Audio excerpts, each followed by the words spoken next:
문재인 대통령이 공산주의자냐 아니냐, 문재인 대통령이 민주투사냐 아니냐, 문재인 대통령이 인권 변호사냐 아니냐 하는 이 세 가지 이면 문제에 대해서는 많은 사람들이 각자 생각을 가지고 있을 것으로 보이는데, 최소한 두 개는 확실합니다. 즉, 문재인은 민주투사가 아닙니다. 문재인은 가짜 민주투사입니다. 또 문재인은 인권 변호사가 아닙니다. 그건 뭐 더 말할 필요도 없죠. 세계에서 가장 잔인한 인권 탄압이 벌어지고 있는 북한의 우리 동포들의 고통에 대해서 김정은 편을 드는 자입니다. 그 정도로 끝나는 게 아니라 북한 주민들을 돕자고 하는 남한의 인권 운동가들을 탄압하는 자입니다. 그런 법까지 만든 자입니다. 인권 변호사는 가짜입니다. 그리고 민주투사라고 하는데, 대한민국에서 민주투사를 자칭하려면 그 조건이 있습니다. 공산당과 싸운 적이 있느냐? 공산당과 싸워야 대한민국의 민주주의를 지킬 수 있으므로, 공산당과 싸운 전력이 없으면은 그런 자가 민주투사를 자칭한다면은 그건 사기입니다. 그 다음에 공산주의자냐 아니냐, 이거는 면밀한 검토와 논의가 있어야 되는데, 최소한 고영주 변호사는 문재인은 공산주의자라고 확신한 사람입니다.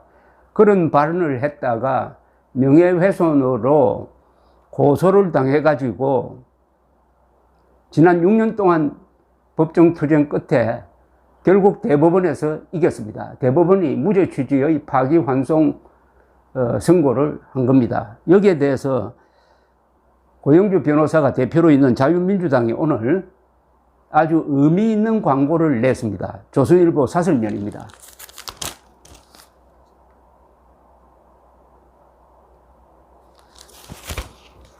대선을 앞두고 이 광고는 국민들에게 여러 가지 고민거리와 화두를 던지면서 참 많은 것을 담고 있는 그런 광고문입니다. 문재인은 공산주의자, 고영주 변호사의 6년 투쟁, 대법원에서 최종 승리했다.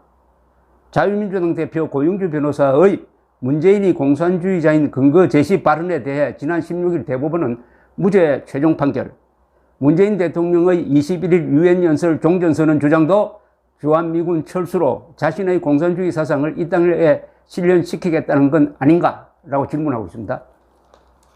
종전선언을 하려면은 전쟁을 일으킨 북한 노동당 정권이 사과하고 배상하고 국군포로 돌려줘야 됩니다. 그리고 책임자를 처벌해야 됩니다. 남아있다면. 근데 그런 요구도 하지 않고 종전선언 하겠다고 하는 것은 주한미군 철수, 한미동맹 해체의 분위기를 조성하겠다는 걸로 봐야 될 것입니다. 이 광고문은 또 이렇게 이어집니다. 국민이 준 불소추 특권을 무기로 국민을 고소, 정치 보복 탄압하는 문재인 대통령, 국민 앞에 무릎 꿇고 사죄하고 국정에서 손 떼라.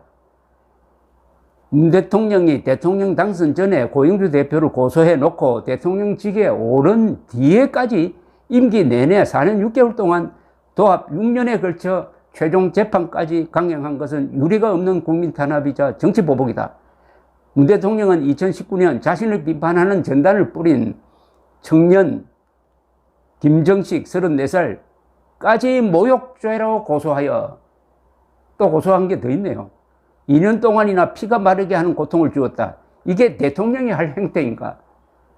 내란 외환죄를 제외하고는 불소추 특권이라는 절대적 권한을 대통령에게 준 것은 오로지 국민과 국가만을 위해 일하라는 취지이지 국민을 괴롭히고 고통을 주는 데 사용하라는 게 아니다.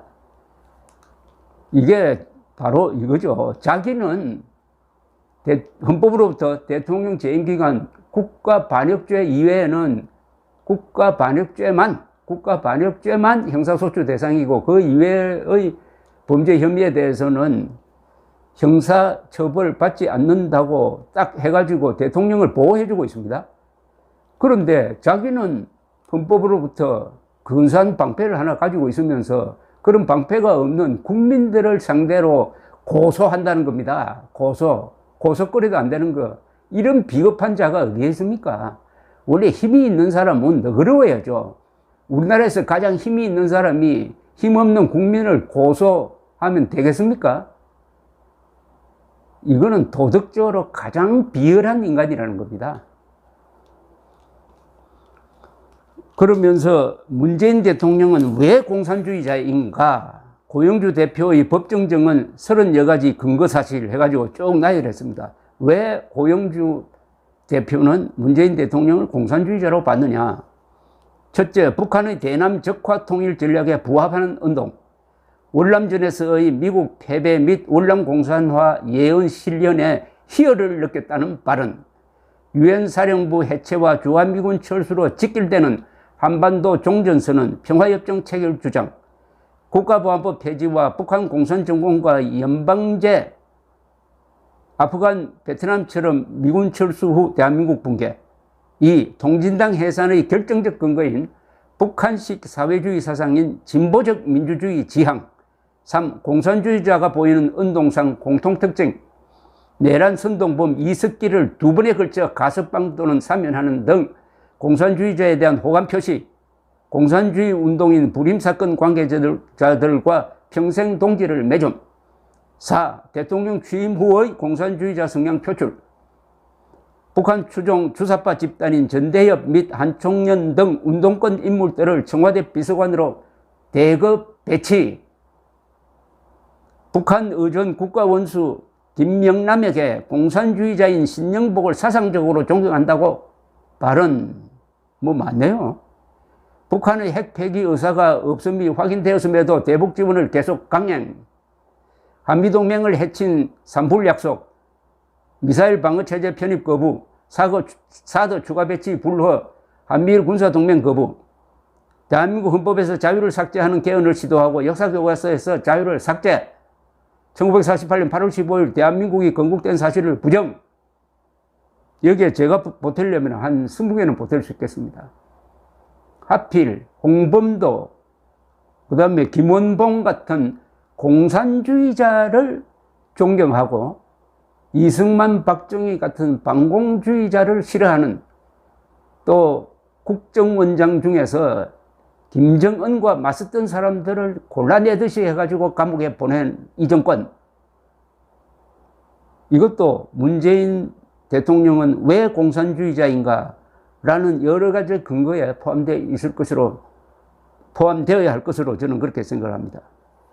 불소추 특권 대통령이 국민을 고소하고 탄압하는 종북 독재 정권 문재인 정권을 타도합시다 라고 이렇게 되어 있습니다. 이제 문재인은 내려가는 권력이고 고영주 변호사는 자유민주당이란 정당을 만들었으니까 훨씬 더 힘이 센 사람이 되었습니다. 고영주 변호사가 이제는 칼자루를 잡았습니다. 문재인은 칼날을 잡았습니다. 계속 문재인은 공산주의자냐, 이런 문제를 앞으로 고영주 변호사가 제기할 때 방어수단이 있습니까? 문재인이 방어수단이 있습니까? 곧 한 시민으로 돌아갈 텐데, 자, 이런 걸 보면서 앞으로 대통령 선거에서 간첩이나 공산주의자나 정신병자가 대통령이 되면은 대한민국이 순식간에 망할 수가 있습니다.